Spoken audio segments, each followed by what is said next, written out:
Subscribe sekarang channel YouTube Novelas Kadina. Gratis. Bab 4471. Mendengar Duncan tiba-tiba bertanya tentang Ruoli, hati Stella tiba-tiba menjadi tegang. Dia tahu bahwa identitas Ruoli relatif sensitif, dan jika Duncan memperhatikan Ruoli, dia takut dia sudah mencurigai kepala front bencana. Dan dia juga sangat jelas, Duncan langsung ingin menemukan Ruoli. Pasti dia telah mengetahui bahwa Ruoli dan dirinya datang bersama dari informasi masuk. Mereka tentu tidak bisa main-main dengan Duncan saat ini. Kalau tidak, jika dia menawar untuk tidak melepaskannya, pasti akan ada masalah. Di ujung telepon yang lain, Charlie mendengar Duncan menanyakan Ruoli. Juga menyadari bahwa Duncan pasti menganggap Ruoli sebagai terobosan. Pada saat ini, hatinya tidak bisa tidak menunjukkan kekecewaan. Dia membiarkan Ruoli mengawal Stella ke Suriah, hanya setelah menganggap Ruoli benar-benar kredibel. Sebagai seorang wanita, juga nyaman untuk perlindungan dan perawatan dekat Stella. Alasan untuk ini adalah karena situasi yang tiba-tiba. Dan kebutuhan untuk membawa Stella kembali untuk mewarisi keluarga Faye. Dan wajar saja jika Ruoli mengantarnya ke New York pada waktu itu. Tetapi sekarang dia menyadari bahwa dia seharusnya tidak membiarkannya memasuki New York. Begitu dia masuk, dia secara alami akan meninggalkan informasi masuk. Dan ketenaran Ruoli relatif besar, tidak bisa dihindari untuk ditonton. Jadi, dia segera mengirim pesan teks ke Ruoli dengan ponselnya WeChat, isinya adalah, "Ruoli, Duncan telah mengawasimu, dia ada di keluarga Faye. Anda segera meninggalkan New York, melalui saluran khusus kembali ke Cina. Biarkan Joseph menyelesaikan sisa masalah." Setelah pesan dikirim, dia mendengar telepon. Stella berkata kepada Duncan, "Inspektur Lee, saya memberanikan diri untuk bertanya, saya ingin tahu mengapa Anda mencari Nona Su?" Duncan tidak ambigu dan berkata langsung, "Ada informasi bahwa dia telah bergabung dengan Cataclysmic Front beberapa waktu lalu. Jadi saya ingin berkonsultasi dengannya tentang hal-hal yang berkaitan dengan Front." Stella berkata dengan sangat serius, "Inspektur Lee, Nona Su adalah tamu saya di New York. Dan dia memasuki AS melalui jalur hukum dan juga merupakan pemegang kartu hijau. Jadi tidak pantas bagimu untuk datang ke sini secara agresif. Untuk mengajukan pertanyaan padanya ketika dia tidak melakukan kejahatan apapun?" Duncan berkata dengan suara dingin, "Nona Faye, menurut hukum AS, saya memiliki hak untuk bertanya yang didukung oleh hukum dalam yurisdiksi tanggung jawab saya. Jadi saya juga berharap Anda tidak mengganggu penegakan hukum saya yang normal." Mendengar ini, Stella tahu bahwa Duncan tegas, jadi dia berpikir dalam hatinya, "T.N. Wade sedang mendengarkan melalui telepon sekarang, saya pikir dia pasti akan memberitahu Ruoli. Untuk merespons terlebih dahulu, bagaimanapun juga aku harus mengulur waktu untuknya." Memikirkan hal ini, dia membuang sikap ramahnya sekarang dan berkata dengan sangat tegas, "Inspektur Lee, saya tahu Anda berhak mengajukan pertanyaan. Tapi aku juga punya hak untuk menolak menjawab pertanyaanmu." Duncan dengan dingin mendengus, "Nona Faye, saya tahu Ruoli ada di markas grup Faye Anda. Jika Anda mengizinkan saya bertemu dengannya, maka saya tidak akan membuat masalah ini terlalu sulit bagi Anda. Tetapi jika Anda bersikeras menentang saya, maka jangan salahkan saya karena membuat seluruh grup Faye Anda terkunci." Stella mengangguk, "Jika Inspektur Lee merasa perlu untuk memblokir, saya tidak punya masalah dengan itu. Tapi saya ingin mengingatkan Inspektur Lee, memblokir grup Faye memerlukan dokumen otorisasi hukum. Belum lagi saya punya begitu banyak wartawan di sini sekarang yang bersiap untuk mundur. Jika Anda memblokade mereka di dalam juga, Anda lebih baik memiliki alasan hukum yang cukup." Bab 4472. Duncan melihat Stella memisahkan minyak dan garam, jadi dia membuka mulutnya dan mengancam, "Nona Faye, saya pikir Anda juga tahu identitas di balik Ruoli. Jika saya kembali dan mengajukan surat perintah penggeledahan untuk memblokir tempat ini. Lalu jika wartawan media bertanya, saya akan menjawab sejujurnya dan mencurigai kelompok Faye. Hubungan dengan Cataclysmic Front, lalu bagaimana Nona Faye akan menjelaskan kepada orang-orang Amerika?" Stella berkata dengan lembut, "Kakek saya dan saya dikejar dan diserang di luar negeri. Dan Nona Sulah yang melindungi kami sepanjang perjalanan kembali ke AS. Saya tidak tahu persis apa identitas Nona Su. Saya hanya tahu bahwa dia adalah dermawan saya, temanku, dan bahkan jika dia adalah anggota front bencana, maka aku ingin bertanya. Apakah ada ketentuan dalam Undang-Undang AS yang tidak mengizinkan warga negara AS untuk berteman dengan anggota front Cataclysmic? Duncan dengan dingin berkata, "Nona Faye, saya pikir Anda harus tahu, keponakan Anda Randall dan orang lain yang terbunuh tadi malam dibunuh oleh tangan Front Cataclysmic. Anda dapat mengadakan konferensi pers hari ini sebagai kepala dewan, juga harus terkait dengan Front Cataclysmic." Berbicara tentang ini, suara Duncan mengangkat beberapa poin, mengancam. "Nona Faye, jika masalah ini keluar, apakah menurut Anda dunia luar akan berpikir bahwa alasannya mengapa Randall meninggal adalah Nona Faye itu, untuk bersaing memperebutkan warisan keluarga? Anda telah mencapai semacam kesepakatan kerjasama dengan Front Cataclysmic. Mempekerjakan Front Cataclysmic untuk memusnahkan kerabat? Ketika saatnya tiba, kami mungkin harus menyelidiki Anda karena dicurigai menyewa untuk pembunuhan. Yang aku khawatirkan akan mempengaruhi masa depan perjuangan kerasmu." Stella tidak peduli. "Tidak masalah, jika Anda ingin menyelidiki, Anda dapat dengan bebas menyelidiki. Saya Stella Faye akan bekerja sama sepenuhnya, bahkan jika kecurigaan dunia luar tidak masalah. Yang jelas sudah jelas, saya tidak akan dipaksa oleh Anda untuk melakukan hal-hal yang tidak saya lakukan." "Oke." Duncan berkata, "Nona Faye, saya mungkin juga memberitahu Anda. Saya datang, saya telah bertanya kepada staf yang relevan di lantai bawah. Saya memberi mereka melihat informasi foto Ruoli. Mereka semua memberitahu saya bahwa mereka melihat Ruoli menemani Anda masuk, dan belum pergi. Jadi saya percaya bahwa dia pasti ada di grup Faye." Setelah mengatakan itu, dia menatap Stella dengan suara dingin. "Jika Nona Faye bersedia bekerja sama, sekarang dan panggil Ruoli. Jika Anda bersikeras menolak untuk bekerja sama, maka saya hanya bisa memerintahkan markas grup Faye untuk ditutup sementara. Ketika ada yang salah, Nona Faye semua konsekuensi yang harus Anda tanggung dengan risiko Anda sendiri." Stella tersenyum tipis, memegangi bahunya, dan berkata dengan ringan, "Saya tidak akan berbohong kepada Inspektur Lee, meskipun saya belum tua. Tapi pertempuran besar apa yang belum saya lihat, Anda tidak perlu menggertak saya di sini. Jika kamu ingin menutup grup Faye, jadilah tamuku." Saat ini, Stella yakin Charlie pasti sudah memberitahu Ruoli sebelumnya. Dengan gaya tindakan Ruoli yang menggelegar, dia mungkin sedang dalam perjalanan ke bandara sekarang. Karena itu, dia juga tidak sedikit pun khawatir tentang Duncan yang menutup grup Faye. Hati Duncan kesal, kekalahan beruntun membuatnya kehilangan akal. Pada saat ini dia dengan marah mengeluarkan ponselnya, memanggil anak buahnya, dan memerintahkan. "Mulai sekarang, blokir semua pintu masuk dan keluar grup Faye, untuk sementara jangan biarkan siapapun pergi." Bawahan itu bertanya dengan heran, "Inspektur?" Kelompok Faye memiliki ratusan reporter. Tindakan ini tidak terlalu besar? Duncan memandang Stella dan berkata dengan suara dingin, "Saya sekarang curiga bahwa ketua grup Faye dikaitkan dengan teroris luar negeri. Kamu segera menutup seluruh grup Faye, sekarang aku akan memanggil direktur untuk datang dengan surat perintah penggeledahan." Bagi Duncan, Ruoli adalah satu-satunya petunjuk yang bisa dia temukan saat ini. Karena itu, dia tahu betul bahwa jika dia ingin menyelesaikan kasus ini, dia harus menemukan Ruoli terlebih dahulu dan kemudian menemukan cara untuk menggali lebih dalam dari tubuhnya untuk petunjuk lain yang terkait dengan Front Cataclysmic. Jika tidak, begitu Ruoli dan orang-orang dari Front Cataclysmic mundur dari Amerika Serikat, lalu rangkaian kasus eksekusi mati tanpa pengadilan yang terjadi di New York kali ini tidak hanya tidak memiliki kemungkinan untuk memecahkan kasus, tetapi pada saat yang sama, itu akan menjadi aib terbesar dalam karirnya sendiri sebagai seorang polisi. Bab 4473. Sebagai seorang perwira polisi, Duncan secara alami membenci penyalahgunaan hukuman mati tanpa pengadilan. Menurutnya, adalah tanggung jawab polisi untuk memerangi kejahatan, bukan tanggung jawab kelompok sosial lainnya. Apalagi kelompok sosial lain tidak memiliki kewenangan penegakan hukum. Dan begitu mereka dihukum mati, itu adalah kejahatan langsung. Bahkan jika itu untuk menghukum kejahatan dan mempromosikan kebaikan, itu harus diberi sanksi oleh hukum. Oleh karena itu, dia sekarang bertekad untuk menemukan Ruoli, dan dia percaya bahwa selama dia tidak memberi Stella kesempatan untuk memberitahu, Ruoli pasti tidak akan pergi. Karena itu, setelah dia menutup telepon, dia berkata kepada Stella, "Nona Faye, sekarang saya ingin Anda mengeluarkan ponsel Anda dan meletakkannya di desktop. Dan pada saat yang sama, Anda tidak diperbolehkan menyentuh perangkat komunikasi apapun di dalam ruangan." Stella ingin menyetujuinya dengan lugas bahwa selama.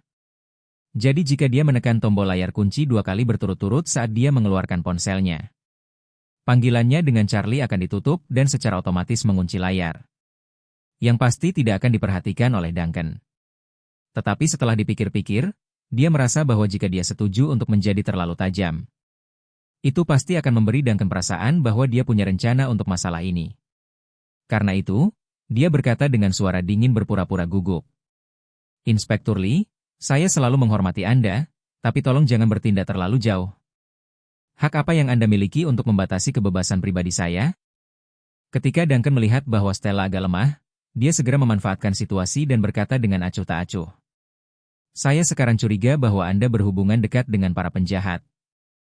Jadi untuk mencegah Anda memberitahu para penjahat, saya memiliki hak mutlak untuk membatasi kontak Anda dengan dunia luar. Jika Nona Faye tidak yakin, ketika masalah ini selesai, Anda dapat menuntut saya di pengadilan federal. Stella bersikeras, saya ingin memberitahu pengacara saya. Ini hak saya. Duncan mencibir, maaf Nona Faye, Anda sekarang terkait erat dengan teroris.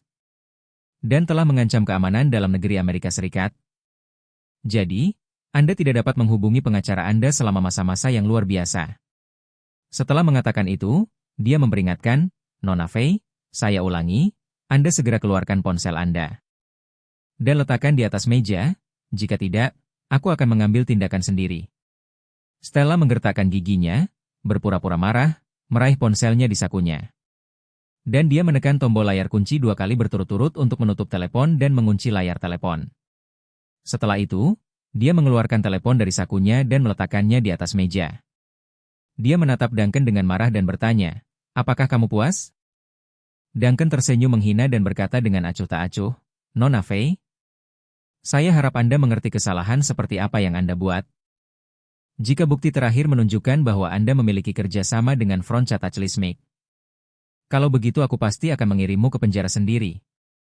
Stella mengangguk dan menjawab, Detektif Lee, saya juga berharap Anda dapat memahaminya setelah masalah ini hari ini.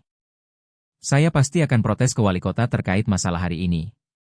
Dan umumkan ke semua media, dan saya harap Anda tidak akan dicopot dari jabatan Anda sebelum pensiun. Duncan sedikit tercengang, lalu berkata dengan suara dingin, Oke, Nona Faye, kita lihat saja. Pada saat ini, Duncan telah mengambil keputusan. Tidak peduli keributan apa yang dia buat di kelompok Faye hari ini. Selama dia bisa menemukan Ruoli di sini, maka dia akan dianggap menang. Bagaimanapun, identitas Ruoli sudah sensitif dan istimewa. Meskipun dia tidak melanggar hukum di Amerika Serikat.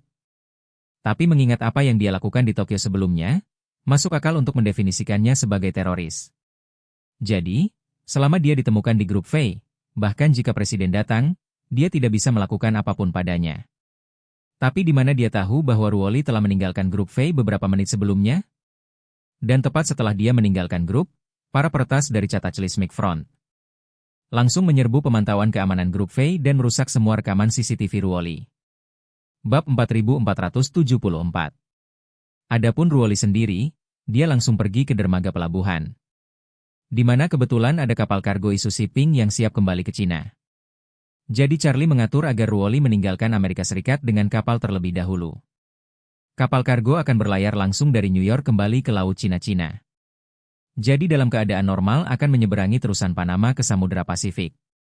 Tapi karena pelayarannya terlalu lama, Ruoli bisa naik helikopter langsung dari laut ke Kuba ketika kapal kargo melewati Kuba, dan kemudian dari Kuba dia dapat kembali ke Cina dengan pesawat. Dia menelepon komisaris polisi New York dan menceritakan semua tentang kecurigaan dan motifnya. Memintanya untuk segera datang dengan surat perintah penggeledahan untuk mendapatkan dukungan. Kepala polisi awalnya sedikit marah pada tindakan pribadinya. Tetapi ketika dia mendengar bahwa Ruoli ada di grup Faye dan bahkan mungkin terkait untuk lebih dari 10 pembunuhan yang terjadi di New York, dia segera mengirim seseorang ke grup Faye untuk mendapatkan dukungan. Posisinya dan Duncan adalah sama. Apakah orang-orang misterius itu melakukan keadilan untuk Tuhan atau tidak? Dia harus menangkap orang-orang ini, jika tidak, itu memalukan bagi seluruh sistem. Dengan demikian, sejumlah besar petugas polisi datang dari seluruh kota untuk mendukung markas kelompok Faye, termasuk unit operasi khusus SWAT terkuat di NYPD. Untuk mencegah Ruoli melarikan diri, polisi memblokir semua pintu masuk dan keluar dari grup Faye, dan menempatkan penjaga berat di masing-masing dari mereka. Petugas polisi lainnya memeriksa informasi identitas orang-orang di dalam satu persatu. Dan mereka yang diperiksa dengan benar diminta untuk segera meninggalkan tempat kejadian. Setelah semua orang diperiksa, Ruoli tidak ditemukan. Petugas polisi akan membawa alat pendeteksi kehidupan dan melakukan penggeledahan karpet di seluruh markas besar grup. Untuk mencegah terjadinya kecelakaan, polisi juga menginformasikan pihak imigrasi untuk mengklasifikasikan Ruoli sebagai objek jalan keluar yang dibatasi. Begitu dia muncul di pelabuhan masuk dan keluar, sistem pengenalan wajah yang kuat akan dapat mengidentifikasinya dalam 1 detik dan mengirimkan peringatan dini kepada polisi. Karena itu, Duncan percaya bahwa Ruoli tidak akan bisa terbang. Sementara polisi memasang jaring di grup V dan bersiap untuk mencari keberadaan Ruoli. Charlie sudah tiba di New York.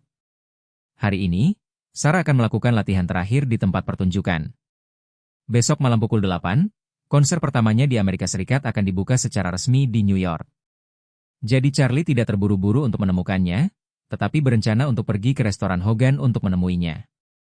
Bicaralah padanya tentang situasi saat ini. Dan juga temukan kesempatan untuk menanyakan apakah dia tertarik untuk kembali ke Cina. Kali ini, Charlie yang sangat sederhana pertama kali naik helikopter ke sekitar Chinatown.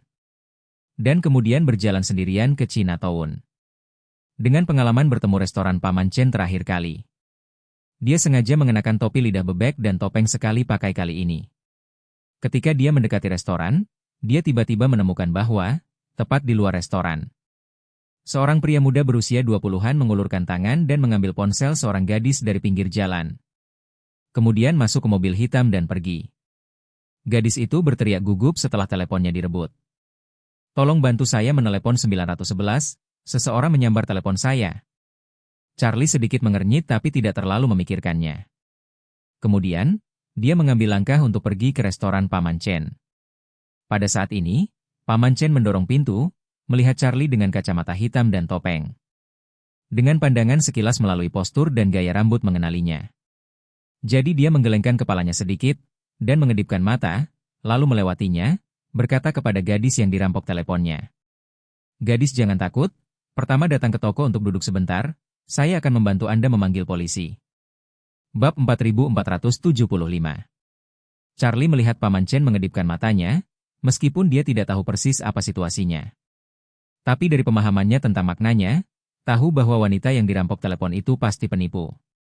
Namun, Charlie tidak segera pergi tetapi berjalan di belakang wanita itu ke toko angsa panggang milik Paman Chen. Setelah masuk, Charlie sengaja menemukan sudut dengan membelakangi pintu dan duduk. Kemudian menyapa Paman Chen dan berkata, "Tolong, saya ingin nasi angsa panggang." Hogan awalnya tidak ingin Charlie masuk sekarang. Tetapi melihat bahwa dia duduk dalam posisi yang relatif tersembunyi, jadi tidak mengatakan apa-apa lagi dan berkata, "Oke, tunggu sebentar. Saya harus membantu gadis itu memanggil polisi." Setelah mengatakan itu, Hogan mengeluarkan ponselnya dan memasukkan 3 angka 911. Kemudian menatap gadis itu dan bertanya, "Gadis, apakah Anda akan memberitahu polisi sendiri, atau haruskah saya melakukannya untuk Anda?" Gadis itu menatap Hogan dengan rasa terima kasih dan berkata, "Pinjamkan saja teleponmu, aku akan memberitahu polisi sendiri."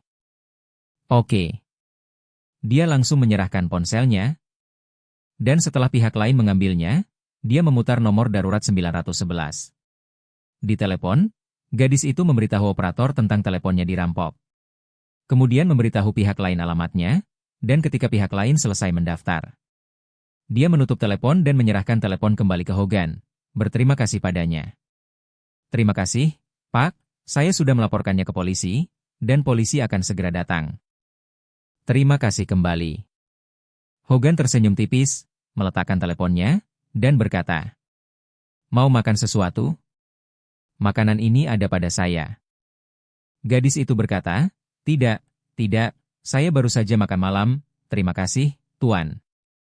"Terima kasih kembali." Hogan mengangguk dan berkata kepada pria itu, "Tuangkan segelas air untuk wanita ini." Tanpa mengucapkan sepatah kata pun, pria itu segera membawa segelas air lemon dan menyerahkannya kepada gadis itu.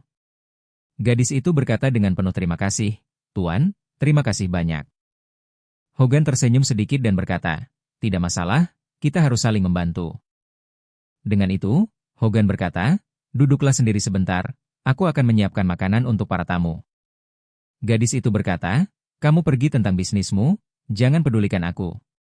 Setelah kurang dari 10 menit, sebuah mobil polisi berhenti di pintu masuk. Dan dua petugas polisi melangkah keluar dan memasuki toko, bertanya, "Siapa yang baru saja menelepon 911?" Gadis itu buru-buru mengangkat tangannya dan berkata, "Ini aku." Salah satu petugas polisi melihat gadis itu dan bertanya, "Meja utama memberitahu kami bahwa ponsel Anda dirampok, apa yang terjadi?" Gadis itu kemudian berkata, "Sekitar 10 menit yang lalu, saya sedang berbicara dengan seorang teman di depan restoran ini. Dan tiba-tiba seorang pria datang dan mengambil ponsel saya." Petugas polisi itu mengangguk dan bertanya, "Apakah hanya ada satu orang di seberang sana?" Gadis itu berkata, "Hanya ada satu orang yang mengambil ponsel saya, tetapi dia dengan cepat masuk ke mobil dan pergi." Petugas polisi bertanya, "Apakah Anda melihat dengan baik orang yang mengambil telepon Anda? Mungkin ras apa? Seberapa tinggi? Berat badannya ada di sisi gemuk atau kurus?" Gadis itu memikirkannya dan berkata, "Dia terlalu cepat, saya tidak langsung bereaksi. Jadi saya tidak melihat wajahnya, tapi yang pasti pria itu berkulit kuning, tinggi sedang, kurus, gerakannya sangat sensitif." Polisi berkata tanpa daya, "Tinggi sedang, orang kurus kuning, di Chinatown untuk ditangkap. Jika tidak ada karakteristik fisik yang mendetail, menangkapnya lebih dari sulit." Mengatakan bahwa pihak lain menjelaskan, "Bahkan, Anda tahu, perampokan ponsel di jalanan, laptop, dan ransel wanita, di jalan, setidaknya ribuan hal seperti itu terjadi setiap hari. Sebagian besar orang sangat sulit ditangkap." Petugas polisi lain melihat sekeliling toko saat ini dan menunjuk ke salah satu alat pengintai yang menghadap ke pintu dan berkata, "Karena itu terjadi tepat di depan toko, alat pengintai ini pasti bisa menangkapnya, kan? Jika kita bisa mendapatkan data citra tersangka, penangkapan akan relatif mudah."